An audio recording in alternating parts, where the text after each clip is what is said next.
maxamed kayse maxamuud waxa la xiray 8 bishii labaad ee sanadkan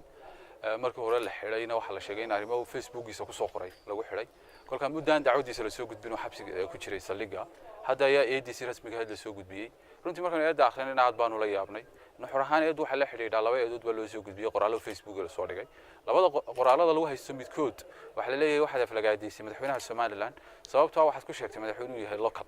intaas ku qoran eedda labaad marka runtii halkaas uu noqon karo dembi iyo soo qof loogu xiran karo inuu yaraad kaatay waxyaabaha dadka lagu soo eedeeyana tii ugu yaabka badneed ee bariyaha u dambeeyayna Soomaaliya dadka Facebook wax ku qora ayay ka mid tahay eedda labaadna waa faalooyin uu ka bixiyay dagaalkii Tukaraq ka dhacay iyo sida la sheegayo uu yiri maaragtay in dadku istilaan oo dagaal la galamo wanaagsan ma haboona labada ayadood baa lagu haystaa deetan ugu mucjisaysan waa taa oranaysa waxa la yiri madaxweynuhu waa local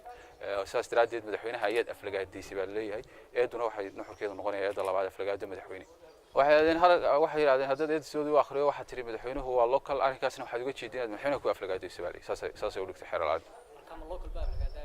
iyagu waxay leeyahay ereyga ah madaxweynuhu waa local waa aflagaada madaxweynaha karaamada iyo sharafta madaxweynaha meel kaga dhacaysay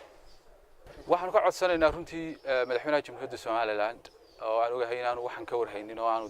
waxa soo kale maleyn madaxweynuhu oran karo dadka lagu soo xirxiray inuu ninkaas sidii xoriyadiisa lagu soo celin lahaa uu ka hawl galo oo xoriyadiisa maxamed kayse maxamuud heli lahaa waxyaabaha caynkaas oo kale in dadka lagu xiro la isku mashquuliyo Facebookida waxa lagu soo qorayna arrin haboon ma aha hawlo kale bixiyay ma fara badan badalka u yaala dadku markaa inay aragtidu Facebook oo meel aragtiyo lagu wadaasoo dadku ku sheekaystaan waxyaabo kaftana bay yiraahdaan waxyaabo serious oo dalka ka dhacaya bay ka hadlaan waxay ka mid tahay maqaaxida sheekada ka socoto kale marka dawladdu hadday Facebookida ku dawaqdana waqti badan oo ka lumaya resource-kan uu kaga khasaarooyo madina way caburaysaa marka runtii arrinkaasi waa arrin aan u aragnay tacaddi ku yahay maxamed kayse maxamuud dadka oo dhan fariin aad lagu dirayo sidaas aan ka codsanaynaa dawladda Soomaaliland gaar ahaan madaxweynaha jamhuuriyadda Soomaaliland maadaama magaciisa lagu soo diray meeshaas inuu isagu si shakhsi ah isaga hawl saaro